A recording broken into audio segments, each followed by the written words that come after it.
Hey, welcome to the Summit Host Hangout podcast where you'll learn how to plan, strategize, and launch your profitable online summit. No influencer status necessary.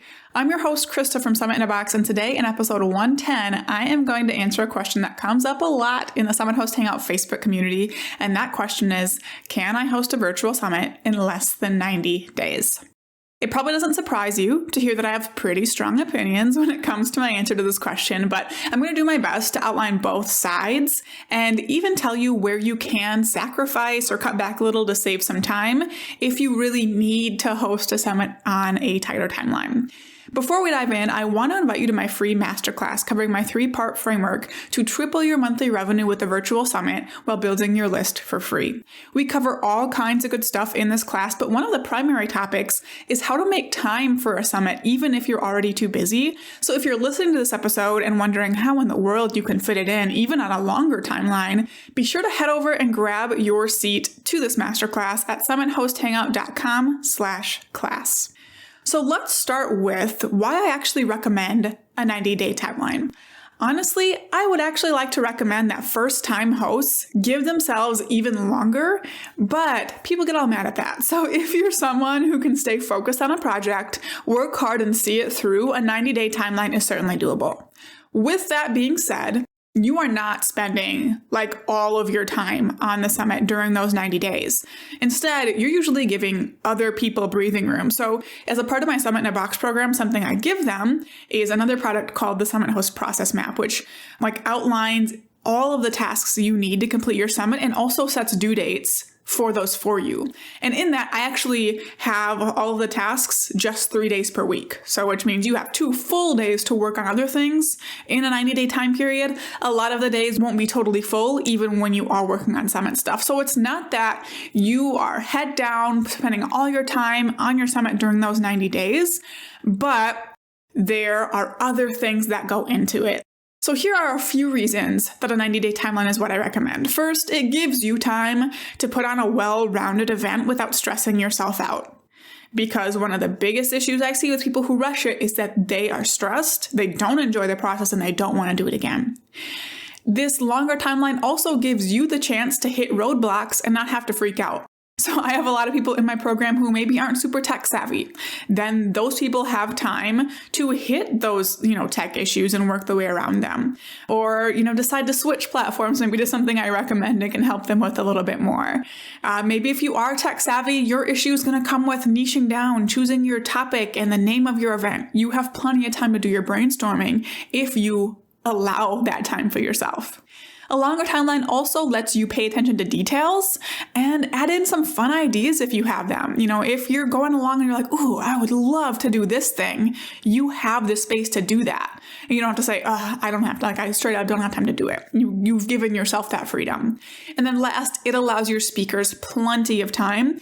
One of the biggest places you'll have to rush on a shorter timeline is your speakers. You'll have to make them get you their presentations way faster. And that isn't the best experience for them. You want them to give them time to fit promotion in their promotion calendar. You want to give them plenty of time to schedule the date for their interview or to record their presentation rather than requiring them to do it next week. So giving yourself at least 90 days is really just giving everyone involved more space to do things the right way and without stress. So I also want to break down what the primary pieces are that go into that timeline, and then I will get to the actual question posed in this episode. So before you can do anything for your summit, you need to know who it's for, what it's about, and the name and tagline. For some of you, that might take you a matter of minutes. You might be sitting there right now and you already know exactly who it's for, what it's about, what it's going to be called. For others, it can take weeks, especially once you realize the importance of getting super specific. You'll have to get uncomfortable. You'll have to narrow your audience in a little bit, and that can take a longer period of time. So niching down and getting your topic right is so incredibly important.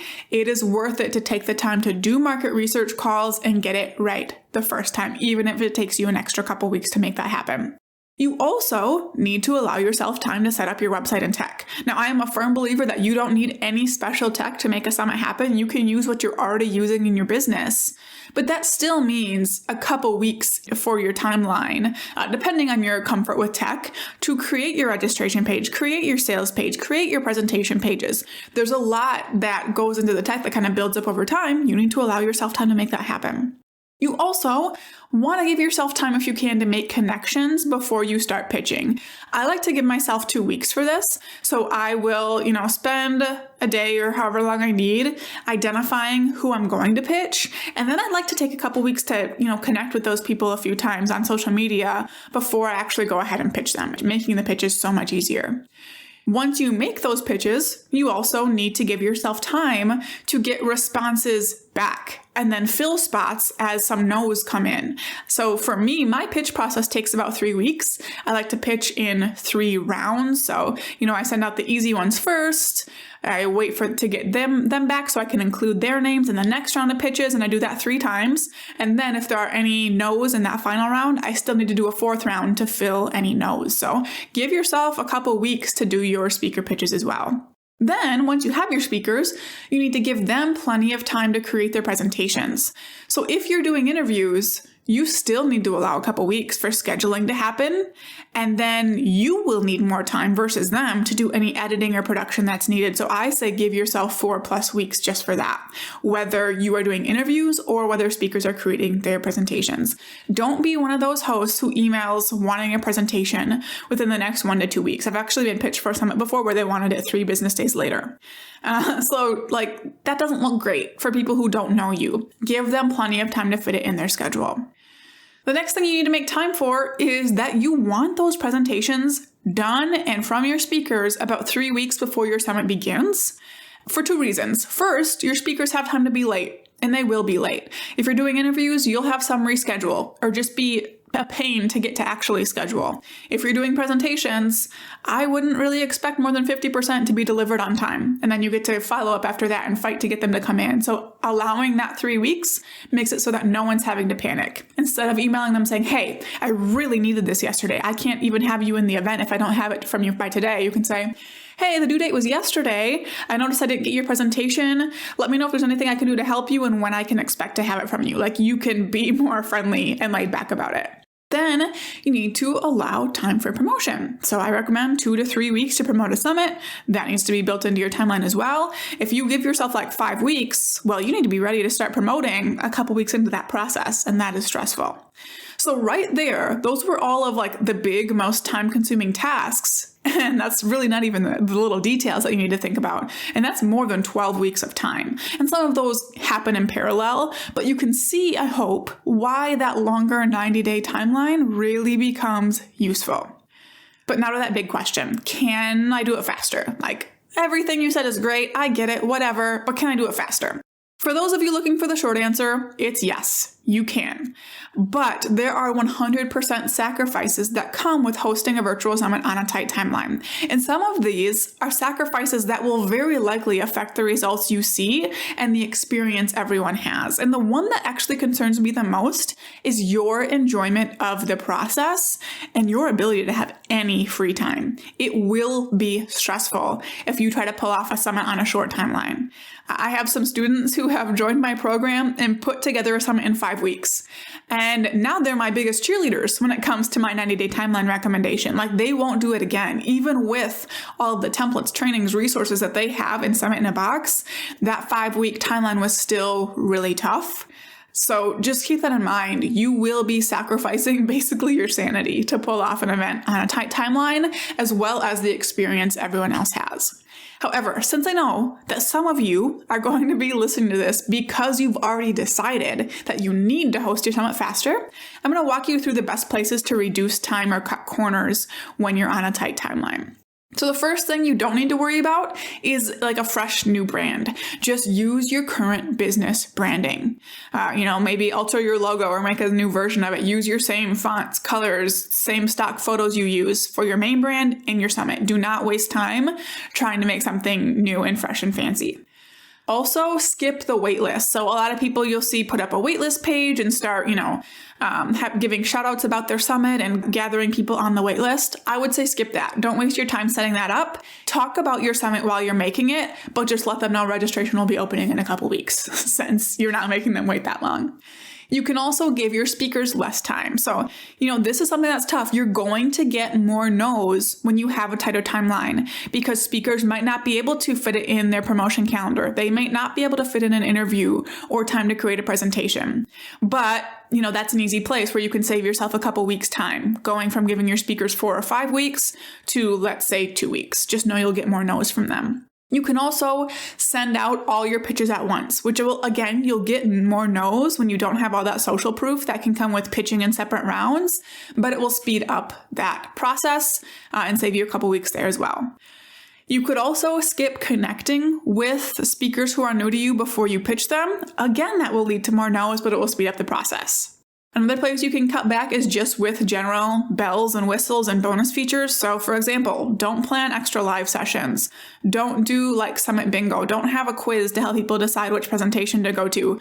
Cut all that out this time and do it next time when you can give yourself a longer launch runway. And then also you might decide you need to skip that detailed post-summit launch. So if you are someone who has a membership course service that you can launch after your summit, if you're hosting your summit in a rush, you're not going to be able to plan this big launch right afterwards as well. So that might be something you have to put off until later. With that being said, I want to tell you where not to cut corners. Like these are places that it's not worth just speeding through. And first is your positioning and messaging. Getting the messaging for your summit right, getting the right audience, the right topic, and saying it all the right way is so important. This is somewhere that you do not want to cut corners. Next is the overall speaker experience. Like if you host a summit, you're rushing your speakers, you're not organized, they're not going to come back and other people are going to hear about it as well. So check out episode 21 where I talk about how to have happy and engaged summit speakers and make sure you're still giving yourself time to give them a good experience, even if you need things from them a little bit faster. It's also not worth cutting corners when it comes to attendee engagement and experience. You still need to deliver an incredible event for your attendees where they're engaged, they're learning incredible information, where everything is organized and working like it's supposed to. Do not cut corners when it comes to your attendees' experience. And then last is your own presentation. You need to be able to show up at your summit to benefit afterwards. And an easy thing to do is, I'm just not going to do my own presentation. Well, then what's the point? You need to be in front of your people teaching them your thing. So you still need to do your own presentation. One big tip I'll give is plan to outsource absolutely everything you can, especially things that have to do with your speakers where you'd be doing the same thing for every single speaker. Get that off your plate. Get design off your plate. Jump in Summit in a Box if you have it and get all of our graphic templates, copy templates, all of that. So you're not having to make anything from scratch in this tight timeline. In episode 85, I talked about what I recommend outsourcing for your summit, so definitely go check that out. So can you host a virtual summit in less than 90 days? You can, of course you can, but expect to make sacrifices and cut corners that you wouldn't if you would have given yourself a longer timeline. So my recommendation is honestly, take a deep breath and give yourself that extra time. Like in most cases, the added benefits you'll see from giving yourself extra time are worth far more than rushing an event out as quickly as possible. So just keep that in mind.